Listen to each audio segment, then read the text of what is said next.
আজকে একটা মজার ঘটনা ঘটেছে। আজকে আমার দুপুর বেলায় প্রায় 40,000 টাকার মতো হারিয়ে গিয়েছিল। সুবহানাল্লাহ কে বললো রে? কত হাজার? প্রায় প্রায় 40-এর কাছাকাছি, বাট পরিপূর্ণ 40 নয়। আমি আপনাকে বলছি, জেলার নাম বলবো না, বদনাম হবে। হোটেলে ছিলাম ভাই, আমরা তো প্রোগ্রাম করি রাত 2টা 3টা 1টার সময় মানুষের প্রোগ্রাম শেষ হয়, ঘুমালে মাথায় সেন্স থাকে না। তো আজকে হোটেলে উঠেছি, সারা রাত জার্নি করে গিয়ে সকাল 9টায়। বলেন সবাই কয়টায়?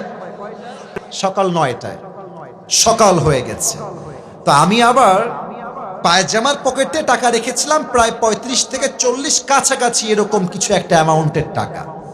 তো ঘুমানোর আগে টাকাটা পকেট থেকে বের করে বালিশের নিচে রেখেছি, বালিশের নিচে। তো ঘুম থেকে উঠেছি, জোহরের নামাজ পড়েছি, বের হয়ে গিয়েছি বাহিরে দুপুরের লাঞ্চ করার জন্য। কিন্তু টাকা যে বালিশের নিচে ছিল আমি ভুলেই গেছি। হোটেলে খেতে গেছি, বিল দেওয়ার জন্য বলেছে, বিল হয়েছে 600 থেকে 700 টাকা। পকেটে হাত দিয়েছি, দেখছি টাকা নাই। মাথা তো আমার ঘুরে গেছে, কিরে টাকা আমি রাখলাম কোথায়? হঠাৎ করে মাথায় আসছে, আরে টাকা তো আমি হোটেলের বালিশের নিচে রেখে এসেছি। সঙ্গে সঙ্গে কোনো কথা ছাড়াই গাড়ি ঘুরিয়ে হোটেলে আসলাম। এসে খুব বিনয়ের সাথে ম্যানেজার সাহেব বললাম, স্যার আমি আবরারুল আসিফ হুজুর, আপনি আমাকে চেনেন। আমি আপনাদের হোটেলের রুমে বালিশের নিচে এত টাকা রেখে গেছিলাম, 1000 টাকার বান্ডিল আর 500 টাকার বান্ডিল রেখে এলাম বালিশের কাছে। বললাম, স্যার যে পেয়েছে আমাকে বলেন দিয়ে দিতে। তো দুইজন যুবক আসলো, যারা ক্লিনার, যারা হোটেল ক্লিন করে। আমি ডাকলাম, এই এদিকে আসো। ওরা আমাকে আগে দেখে নাই। বললাম, তোমরা কি আমাকে চেনো? আমাকে চিনতে পারতেছো তো? যে আমার বেড গুছিয়েছে, যে আমার বালিশ হটিয়েছে, সে বলছে, হ্যাঁ আমি আপনাকে চিনি, আপনি আসিফ হুজুর, আপনার ওয়াজ আমি শুনেছি। তোকে বললাম, বাবু যেহেতু তুমি আসিফ হুজুরকে চেনো, দেখো বাবা, আমি তোমার সঙ্গে ঝামেলা চাই না। আমার বালিশের তলে আমি টাকা রেখে গেছি, আমি 100% ড্যাম শিওর। টাকাটা বাবা আমাকে দিয়ে দাও, তোমাকে আমি হাদিয়া দিয়ে বাসায় চলে যাব। যুবকটা মুখের উপরে বলছে, না আমি টাকা দেখি নাই, জীবনেও না, এটা সম্ভব না, আমি 1 টাকাও হাত দেই নাই। আমি বললাম, প্লিজ ট্রাই টু আন্ডারস্ট্যান্ড, একটু বোঝো, আমার বাদ মাগরিব প্রোগ্রাম, আসর আজান হয়ে গেছে, দিয়ে দাও বাবা, কোনো ঝামেলা চাই না, থানা পুলিশ চাই না, দিয়ে দাও। আমি বুঝালাম, আমার ড্রাইভার বুঝালো, পিএস বুঝালো, ম্যানেজার বুঝালো, সে বুঝতে রাজি না। এবার হোটেলে মালিক চলে আসছে, বড়লোক, শিক্ষিত, অনেক বড় ঘরের মানুষ তিনি, এবং তিনি একজন অ্যাডভোকেটকেও নিয়ে আসছে। সিসিটিভি ক্যামেরা ওপেন করা হলো, কে গেছে হুজুরের রুমে আর কে বের হয়েছে। তা আমি চোর ধরতে গিয়ে নিজেই চোর হয়ে গেছি। তারা আমাকে বলতেছে, আপনি যে টাকা রাখছেন তার প্রমাণ কোথায়?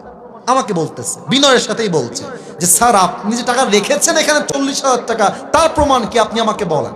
আমি তো ঝগড়া চাই না, আমি সবসময় সমাধান চাই। তা আমি বললাম, একটু ক্যামেরাটা আগা পিছা করেন, সিসিটিভি ফুটেজটা সব চেক করা হলো। হোটেলের মালিক বললেন, হুজুর টাকাটা হয়তো বা আপনার স্টাফরা নিয়েছে, কারণ তারাও আপনার রুমে প্রবেশ করেছিল। আমি বললাম, দেখেন আমার স্টাফরা, they have been working with me just for 4 years, প্রায় 4 বছর যাবত আমার সঙ্গে তারা আছে, আমার 1 পয়সা তারা হাত দেয়নি আজ অব্দি, ওরা নিতে পারে না, প্লিজ একটু সমাধানে আসেন।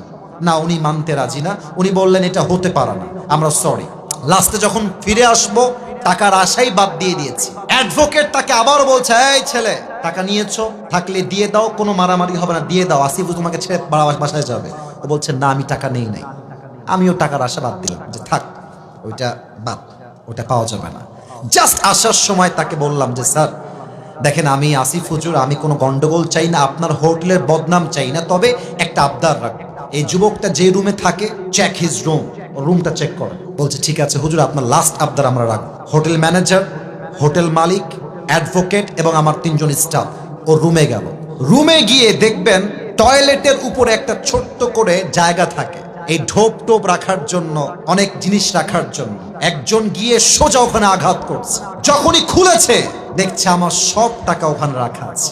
আর যখনই টাকা দেখতে পাইছে মালিক হোটেলের, ওরে ইচ্ছা মতো মারা শুরু করছে। সেই মায় আমি গিয়ে পরে ঠেকায় ঠুকাই নিয়ে আসলাম। আর ওই যুবকটা পা ধরে এত কান্নাকাটি। আমি বললাম, যুবক তুমি কি করলা এটা? তুমি আমাকে বলতা যে হুজুর আমি টাকাটা পেয়েছি, নেন আপনি, আপনার যা মন চা আমাকে খুশি হয়ে দিবেন, তাতেই আমি খুশি, আমি তোমাকে দিতাম অনেক টাকা খুশি হয়ে। তুমি কি করলা? এখন তুমি টাকাটাও পাইলা না, তোমার চাকরিও হারায় গেল। শিক্ষা কি পেলেন? শিক্ষা একটা, যদি আপনি জ্ঞানী মানুষ হয়ে থাকেন, আপনি মাথায় রাখবেন যে আমার এই টাকাটা দামি নয়, আমার বিশ্বাসটা দামি। যদি আমি বিশ্বাস রাখতে পারি, পুরস্কারও থাকবে, চাকরিও থাকবে, জীবনটাও সুন্দর হবে। মূর্খতা করবেন, চাকরিও থাকবে না, জীবনটাও অসুন্দর হয়ে যাবে। ঠিক কিনা বলেন?